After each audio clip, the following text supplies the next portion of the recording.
Чи төрсөн өдөрчин болоод хэдэн өдөр өнгөрснийг тоолохыг хүсэж байна гэж бодъё. Тэгээд төрсөн өдрөөс хойш 1 хоногийн дараа хан дээр нэг зураас тавилаа. Маргааш нь бас нэг тэмдэглээрэй. Нөгөө өдрийг ч мөн хандаа тэмдэглэнэ. Харин ингэж зурч хаад харвал хэдэн өдөр өнгөрснөө хэлж чадах уу? Мэдээж чи 1, 2, 3 гэж тоолчихно. Нэг талаараа энэ тэмдэглэгээ нь 3 гэсэн цифрыг өдрийг илэрхийлж байна. Гэхдээ цааш нь үргэлжлүүлье. 4 дахь өдрийг мөн дахин тэмдэглэн 5 дахь өдрийг ч мөн адил. Энэ мэтчлэн цааш үргэлжлүүлэн өдөр бүрийг тэмдэглэсээр байна. Үнэн дээр энэ арга нь эртний бөгөөд цифрыг илэрхийлэх хамгийн энгийн арга юм. Цифруудыг бид зураасаар тэмдэглэсэн байгаа.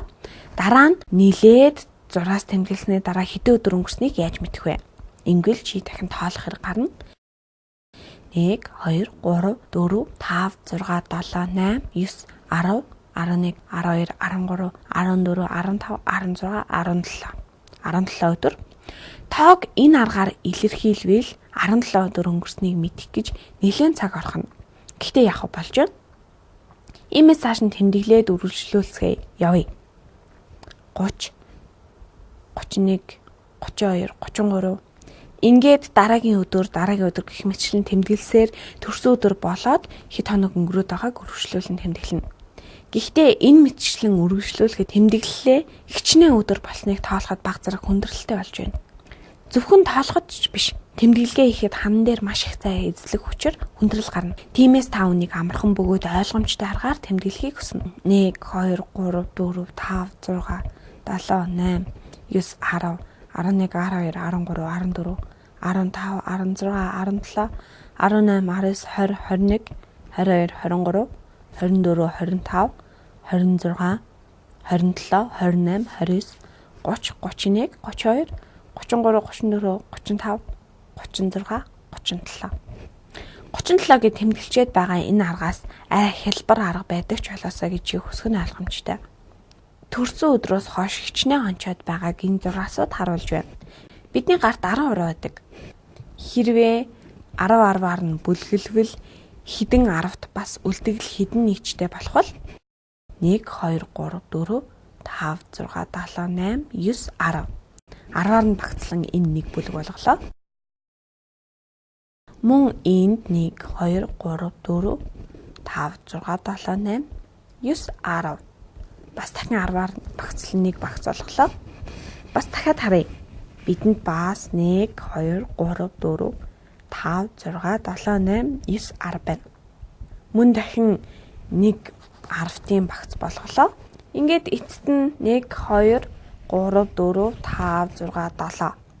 Бүлэг дотор 10 ширхэг байх учраас тойрол зуралгүй үлдээ. За, ийм хялбархан арга хэрэглээд одоо хичнээн өдөр өнгөрснийг мэдхэд маш хялбар боллоо. Одоо нэг бүрчлэн тоолох шаардлагагүй болсон.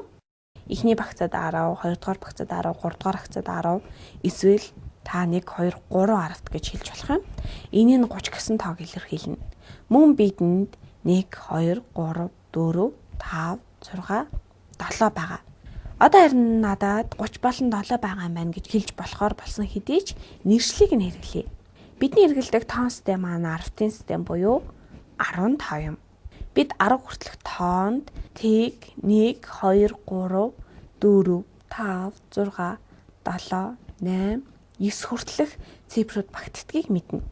Энэ тоон системийг хэрэглэснээр энэхүү 10 цифрыг ашиглан ямар ч тоо хэлбэрээр илэрхийлдэг болсноор тоонуудыг бидний оюун ухаанд хурдан бөгөөд хэлбэрхэн ойлгож байгаа юм. За тэгэхээр бидэнд 3 бүлэг 10 байгаа бөгөөд бид үүнийг 10-ийн орон гэж нэрлэдэг. Тэгээд 10-ийн орон дээрээ 3-ыг тавья. Мөн бидэнд 7 нэгж байгаа. Гэтэ бид бичсэн тооныхаа алийг нь 10-ийн, алийг нь нэгжийн орон гэж ялгах вэ? Баруун талаас нь эхлэх бөгөөд бичсэн тооныхаа арт талаас нь энэ нь нэгжийн орон юм. Харин зүүн гар талд байгаа тоо буюу нэгжийн орны урд байгаа нь 10-ийн орон юм.